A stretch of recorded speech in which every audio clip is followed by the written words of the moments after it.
Well, these dusty roads all lead up a hill. Gonna find a quiet place to just stand still, to learn about that narrow way. Let it guide the words I pray. Yeah, let it light my way.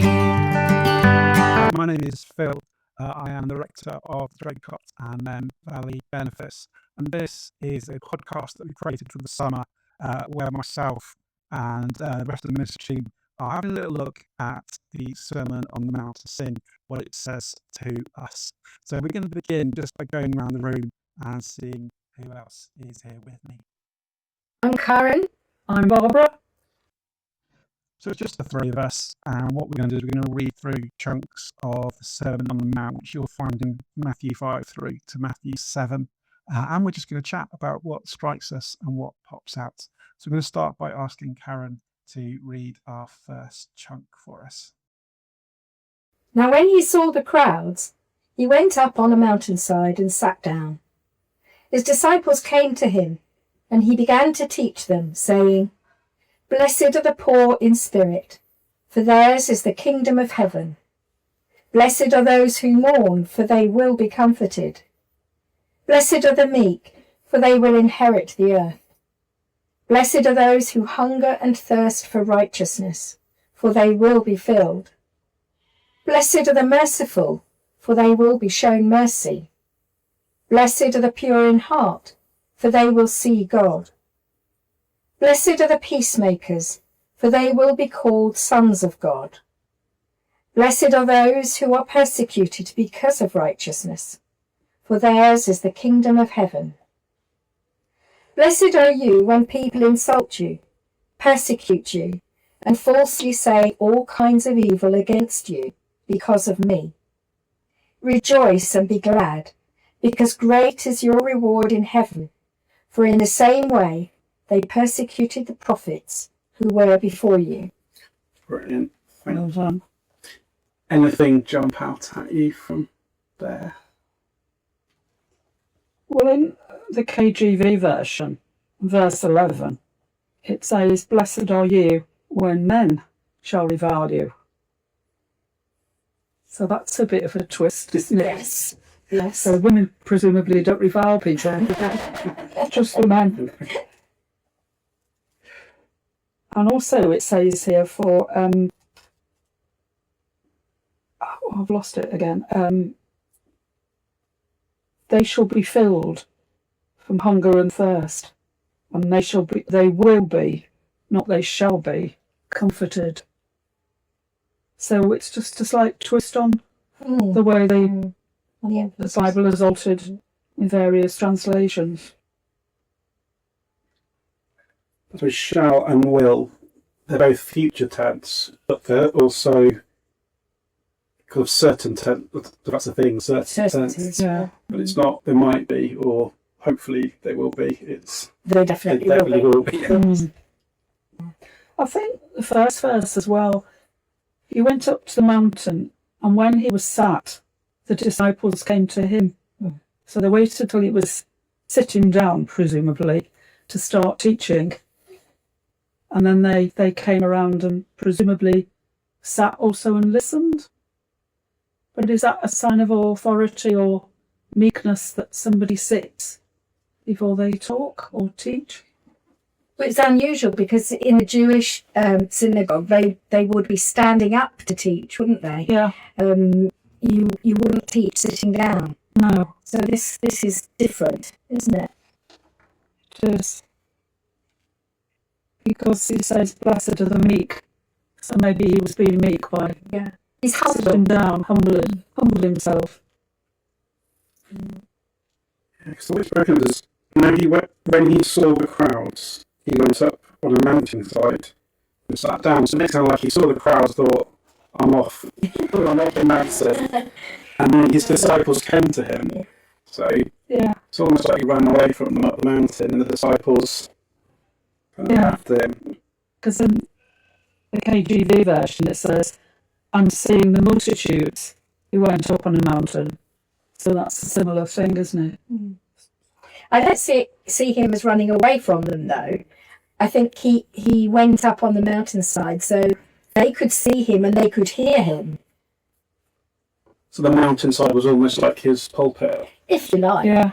But he was sitting down, not standing up. And I think that's important.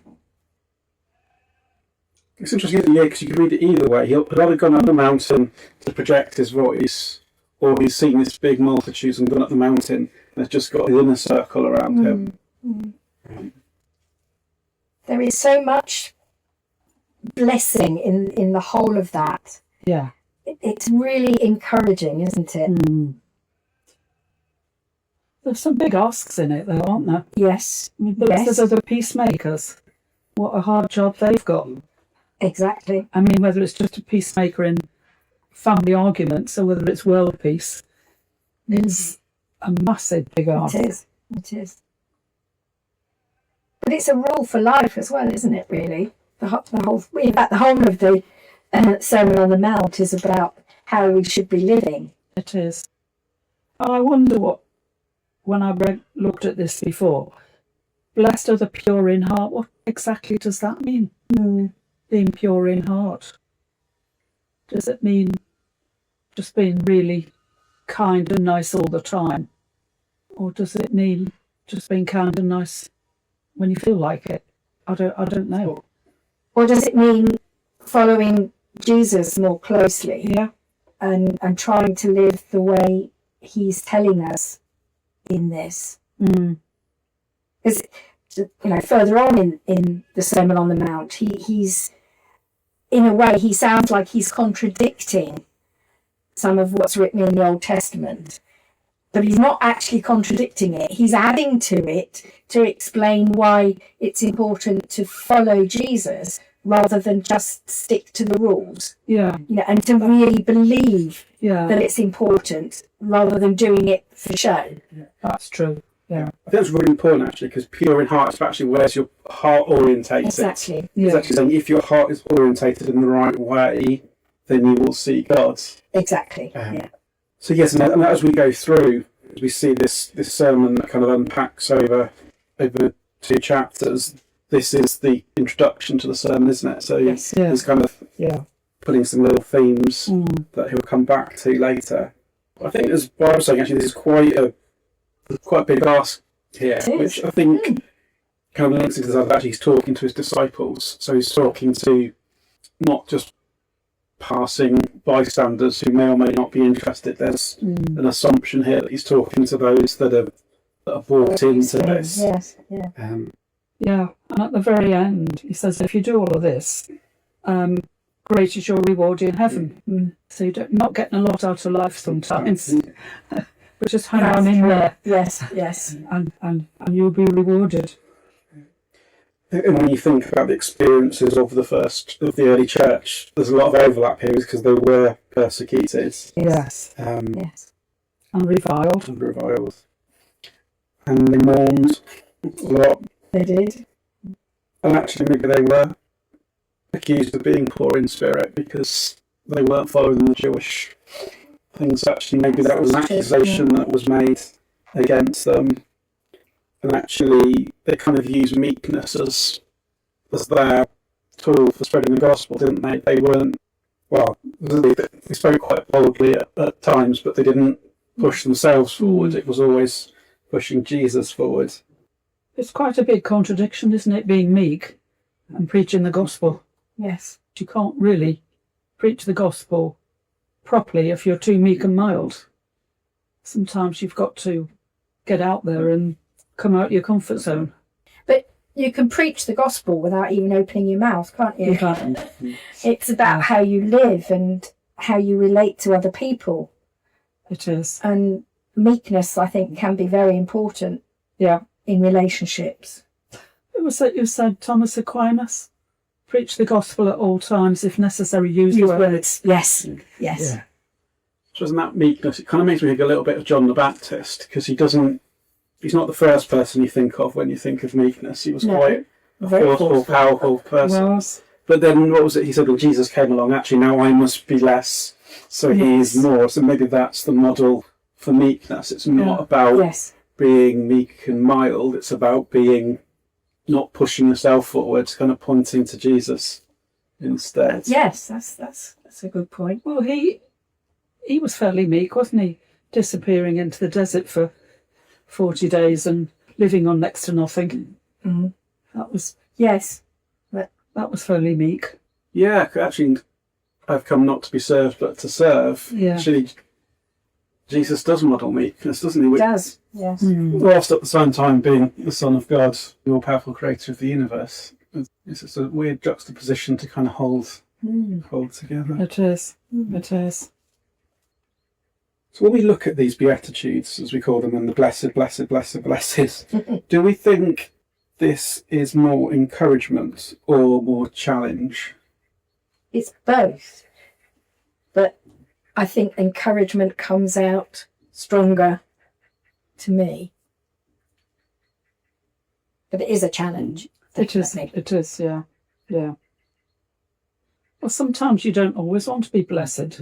No. Sometimes you want to kick the traces a bit, which is not always easy. Yeah, I think it depends on circumstances. Sometimes it's more of a challenge than a blessing, and other times it's more of a blessing than a challenge. Yeah. It's. I think it would be quite hard to say in a funeral address, you're very blessed because you're mourning. You have to be careful how you say that. That would be quite challenging, couldn't it? Yeah. But quite a few people choose that as a reading. They do. Don't they? do. For a funeral. Yeah. Well, it means that God's blessing is on them. Mm. But I think the challenge in here with the way it's said, yes, you have to mourn and then be comforted. But mourning is not, to some people, is not a blessing. It's a really hard challenge. Yes. Isn't it? And they don't really want to go through it, let alone be blessed while they're going through it. Yeah. But I suppose it's the way it's structured, isn't it? Because actually, you're blessed because you will be comforted. You're not blessed because you're mourning. Mourning is who you are in that moment in time. Yes. And the blessing is the comfort. Mm. Well, I've always put it that you're blessed by those who support you. Mm. Family and friends and, people who've looked after the person who was ill can bring blessings. Yes. And can bring comfort. And can be blessed themselves in doing it. Yeah. What about blessed are the merciful? For those who've done pretty bad things, or they shall obtain mercy. Yeah, there's an echo there of forgive us our trespasses as we forgive those who trespass against us, doesn't there? Because that's not very far ahead, is it? So I suppose this, in summary, before we move on to the next bit, I suppose, I don't know, for me, maybe the headline actually is that if he is talking to his disciples, then actually the road of discipleship is potentially quite hard. You probably will be persecuted. You're going to be called to be a peacemaker, which can be really hard work. I think we all in our role. You've got to keep pure in heart. You've got to always be merciful, and maybe sometimes you don't want to be. You're hungering and thirsting for righteousness, which can be quite annoying sometimes. You're called to be meek when sometimes you just think, I just want to leave me alone and let me be me. Yeah. And there are times of mourning, and you might get accused of being poor in spirit. So it is a hard slog, but the kingdom of heaven is yours, and you will be comforted, and you will inherit the earth. Yeah. And you will be filled, and you will be shown mercy, and you'll see God, and you'll be called a son of God. And yours is the kingdom of heaven. So it's that kind of, it's a really long, hard slog, but it's worth it, and God's with you in the moment, and long term there's something special going on. Well, it's the first part of verse 12, isn't it? Rejoice and be exceedingly glad. So he leaves them with that at the end of all the blessed bits. Just imagine sitting listening to that. Be like, okay, stop there, let's pause on that for a minute. Yeah. But yeah. But it doesn't look like he does pause, because we head straight into the next section. So thank you for joining us as we explored the Beatitudes and the beginning of the Sermon on the Mount. Do join us next time when we'll be exploring the next part of the sermon. Well, these dusty roads all lead up a hill. Gonna find a quiet place to just stand still, to learn about that narrow way. Let it guide the words I pray. Yeah, let it light my way.